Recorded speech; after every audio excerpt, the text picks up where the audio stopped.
ಊಟದ ಎಲ್ಲ ಸ್ವಾದವ ಬಲ್ಲ ರಸಿಕರಿಗೆಂದು ರೋಗವಿಲ್ಲ. ನಾಲಿಗೆಗೆ ರುಚಿ ರುಚಿ, ನಾಸಿಕಕ್ಕೆ ಘಮ ಘಮ, ಸವಿ ಸಮಾಗಮ ಬಲೆ ಬೊಂಬಾಟ್. ಸಮ ಸಮ ತೂಕ ಪರಿಮಳ ಪಾಕ, ಅಂತಹ ಭೋಜನಕ್ಕೆ ಸಾಟಿಲ್ಲ. ಕಣ್ಣಿಗೆ ಹಿತ ಮನಸ್ಸಿಗೆ ಖುಷಿ, ಸಿಕ್ಕರೆ ಬದುಕೆ ಬಲು ಬೊಂಬಾಟ್. ಊಟದ ಎಲ್ಲ ಸ್ವಾದವ ಬಲ್ಲ ರಸಿಕರಿಗೆಂದು ರೋಗವಿಲ್ಲ. ಸಮ ಸಮ ತೂಕ ಪರಿಮಳ ಪಾಕ, ಅಂತಹ ಭೋಜನಕ್ಕೆ ಸಾಟಿಲ್ಲ. ನಳಿನಿ ಪಾಕ ನಳನ ಪಾಕ, ಸವಿ ರುಚಿಯಲ್ಲಿ ತಮಕ. ಬೊಂಬಾಟ್ ಭೋಜನ, ಬೊಂಬಾಟ್ ಭೋಜನ, Bombat Bhojana. GRB instant mix and masala Bombat Bhojana ಕಾರ್ಯಕ್ರಮದ ವೀಕ್ಷಕರಿಗೆಲ್ಲ ಸಿಹಿ ಕೈ ಚಂದ್ರು ಮಾಡುವಂಥ ವಿನಯಪೂರ್ವಕ ಪ್ರೀತಿಪೂರ್ವಕ ನಮಸ್ಕಾರಗಳು. ನಮ್ಮ GRB instant mix and masala Bombat Bhojana ಕಾರ್ಯಕ್ರಮಕ್ಕೆ ನಿಮ್ಮೆಲ್ಲರಿಗೂ ಸ್ವಾಗತ.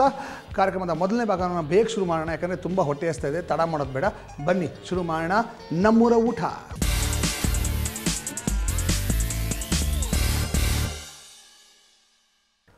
ನಮ್ಮೂರ ಊಟಕ್ಕೆ ಇವತ್ತು ನಾನು JP ನಗರಕ್ಕೆ ಬಂದಿದ್ದೀನಿ. JP ನಗರದಿಂದ ನಮ್ಮ ಅಭಿಮಾನಿಯೊಬ್ಬರು ನನಗೆ ಪತ್ರ ಬರೆದಿದ್ದಾರೆ. ಅವ್ರ ಮನೆ ಇಲ್ಲೇ ಇಲ್ಲೋದೆ. ಪತ್ರ ಭಾಳ ಚೆನ್ನಾಗಿದೆ, ಸಣ್ಣ ಪತ್ರ ಬರೆದಿದ್ದಾರೆ, ತುಂಬ ಇಂಟ್ರೆಸ್ಟಿಂಗ್ ಆಗಿದೆ, ಓದ್ತೀನಿ ಕೇಳಿ. ಸಿಹಿ ಕೈ ಚಂದ್ರು ಅವರಿಗೆ ಸಂಧ್ಯಾಳು ಮಾಡುವಂಥ ವಂದನೆಗಳು. ನಿಮ್ಮ ಕಾರ್ಯಕ್ರಮ ಅದರಲ್ಲಿ ಬರುವ ಎಲ್ಲರನ್ನೂ ನೋಡಿ ಸಂತೋಷವೂ ಆಗುತ್ತೆ, ಹೊಟ್ಟೆ ಕಿಚ್ಚು ಆಗುತ್ತೆ. ನೀವು ಅಷ್ಟು ಚೆನ್ನಾಗಿ ಕಾರ್ಯಕ್ರಮ ನಡೆಸ್ತೀರಾ. ನೀವು ನಮ್ಮನೆಗೆ ಬರಲಿ ಅನ್ನೋದೇ ನಮ್ಮೆಲ್ಲರ ಆಸೆ. ಪ್ಲೀಸ್ ಬನ್ನಿ, ನಾನು ನಿಮಗೆ ಸಬ್ಬಕ್ಕಿ ಸೊಪ್ಪಿನ ಸಿಹಿ ಇಡ್ಲಿ, ಹೆಸರು ಕಾಳು ವಡೆ ಮಾಡಿಕೊಡ್ತೇನೆ, ದಯವಿಟ್ಟು ಬನ್ನಿ. ಇಂತಿ ನಿಮ್ಮ ಅಭಿಮಾನಿ ಸಂಧ್ಯಾ ಅಂತ ಬರೆದಿದ್ದಾರೆ. ಓಕೆ, ಸಬ್ಬಕ್ಕಿ ಸೊಪ್ಪಿನ ಸಿಹಿ ಇಡ್ಲಿ ನಾನು ಯಾವತ್ತೂ ತಿಂದಿಲ್ಲ, ಸೊ ಅದನ್ನು ಟೇಸ್ಟ್ ಮಾಡಬೇಕು ಅಂತ ಆಸೆ.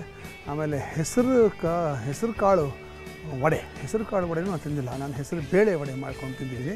ಸೊ ನೋಡೋಣ ಹೆಂಗಿರುತ್ತೆ ಅಂತ. ಬನ್ನಿ, ಫಾಲೋ ಮೀ. ಇದೇ ಮನೆ ಎಲ್ಲನೂ ಇಲ್ಲ.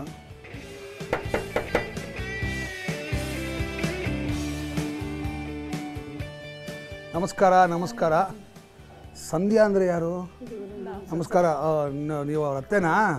ಭಾಳ ಸಂತೋಷ. ನೀವು ಪತ್ರ ಬರೆದಿದ್ದೀರಿ ನನಗೆ, ಬೊಂಬಾಟ್ ಭೋಜನ ತುಂಬ ಇಷ್ಟ, ನೀವು ನಮ್ಮ ಮನೆಗೆ ಬರಬೇಕು, ನಾನು ನಿಮಗೆ ಅದೆಂಥದ್ದು ಸೊಪ್ಪಿನ ಸಿಹಿ ಇಡ್ಲಿ, ಕರೆಕ್ಟಾ? ಹಾಂ, ಸಬ್ಬಸಿಗೆ ಸೊಪ್ಪು ಸಿಹಿ ಇಡ್ಲಿ ಮತ್ತು ಹೆಸರು ಕಾಳು ಪಕೋಡ ವಡೆ ಮಾಡ್ಕೊಡ್ತೀನಿ ಅಂತ ಬರೆದಿದ್ರಿ. ಸೊ ನಾನು ಬಂದುಬಿಟ್ಟಿದ್ದೀನಿ ಇವಾಗ. ನೀವು ನಂಗೆ ಮಾಡಿಕೊಡ್ಲೇಬೇಕು. ಮಾಡಿಕೊಡ್ತೀರಾ? ಇದು ಯಾರು? ನಿಮ್ಮ ಮಗಳ? ಹಾಯ್, ಏನು ನಿನ್ನ ಹೆಸರು? ನಿನ್ನ ಹೆಸರೇನು? ಹರ್ಷಿತಾ. Very good. ಬನ್ನಿ ಮಾಡಿಕೊಡಿ, ಹೊಟ್ಟೆ ಹಸ್ತಿದೆ ನನಗೆ. ಬನ್ನಿ ಫಾಲೋ ಮೀ. ನಮ್ಮೂರ ಊಟಕ್ಕೆ ಇವತ್ತು ನಾನು ಶ್ರೀಮತಿ ಸಂಜಯ್ ಅವರ ಮನೆಗೆ ಬಂದಿದ್ದೀನಿ. ಅವರು ನನಗೋಸ್ಕರ ಸ್ಪೆಷಲಾಗಿ ಸಬ್ಬಕ್ಕಿ ಸೊಪ್ಪಿನ ಸಿಹಿ ಇಡ್ಲಿ ಮತ್ತು ಹೆಸರು ಕಾಳು ವಡೆ ಮಾಡಿಕೊಡ್ತೀನಿ ಅಂತ ಹೇಳಿದರು. ಅದಕ್ಕೆ ಬಂದು ನಮಸ್ಕಾರ ಮೇಡಮ್. ನಮಸ್ಕಾರ. ನೀವು ಸೌತ್ ಕನ್ನಡ ಕಡೆಯವರ? ಮಂಗಳೂರಿಯನ್ಸಾ? ಅದಕ್ಕೆ ನೀವು ಪತ್ತರೊಡೆ ಈ ಥರದ್ದೆಲ್ಲ ಜಾಸ್ತಿ ಮಾಡೋದಲ್ವಾ? ವಂಡರ್ಫುಲ್. ಸಬ್ಬಕ್ಕಿ ಸೊಪ್ಪಿನಲ್ಲಿ ಸಿಹಿ ಇಡ್ಲಿ ಮಾಡ್ಕೊಡ್ತೀನಿ ಅಂತ ಬರೆದಿದ್ರಿ ಪತ್ರ. ಅದು ಏನು ಅಂತ ನನಗೆ ಗೊತ್ತಿಲ್ಲ, ಬಂದ್ಬಿಟ್ಟಿದ್ದೀನಿ, ಇವಾಗ ಕಲ್ತ್ಕೋಬೇಕು ನಾನು. ಹೇಳ್ಕೊಡ್ತೀರಾ? ಏನೇನು ಪದಾರ್ಥಗಳು ಬೇಕು ಹೇಳಿ. ಫಸ್ಟ್ ಸಬ್ಬಕ್ಕಿ ಸೊಪ್ಪು, ಹಾಂ, ಆಮೇಲೆ ಅದಕ್ಕೆ ಬೆಲ್ಲ, ಕಾಯಿ ತುರಿ, ರವೆ, ಸ್ವಲ್ಪ ಏಲಕ್ಕಿ, ಆಮೇಲೆ ತುಪ್ಪ ಜೊತೆಗೆ. ಈಗ ಇದನ್ನು ಮಾಡೋದು ಹೇಗೆ ಅಂತ ಹೇಳ್ತೀರಾ? ಫಸ್ಟ್ ರವೆನ ಸ್ವಲ್ಪ ಹುರ್ಕೊಳ್ಬೇಕು. ಓಕೆ, ಶುರು ಮಾಡಿ. ಸ್ವಲ್ಪ ಅಂದರೆ ಬೇಗ ಬೇಯತ್ತೆ ಅಂತ.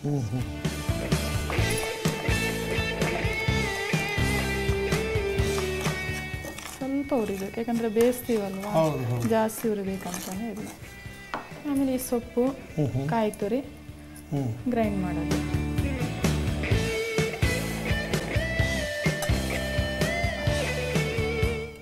ಕಾಯಿ ತುರಿ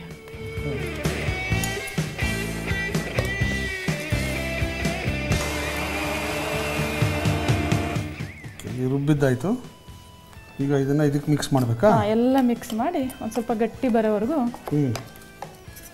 ಓಕೆ. ಬೆಲ್ಲ ನಮ್ಗೆ ಎಷ್ಟು ಬೇಕೋ ಅಷ್ಟು. ಒಂದು ಸ್ವಲ್ಪ ಉಪ್ಪು ಹಾಕಬೇಕಷ್ಟೆ, ಚೂರು. ಒಂದು ಸ್ವಲ್ಪ ಏಲಕ್ಕಿ ಪುಡಿ ಹಾಕಬೇಕು. ಏಲಕ್ಕಿ ಪುಡಿ. ಇದು ಗಟ್ಟಿ ಆಗೋವರೆಗೂ ಹುರ್ಕೋಬೇಕು. ಅಷ್ಟರಲ್ಲಿ ನಿಮ್ಮೆಲ್ರಿಗೂ ಒಂದು ಬ್ರೇಕ್.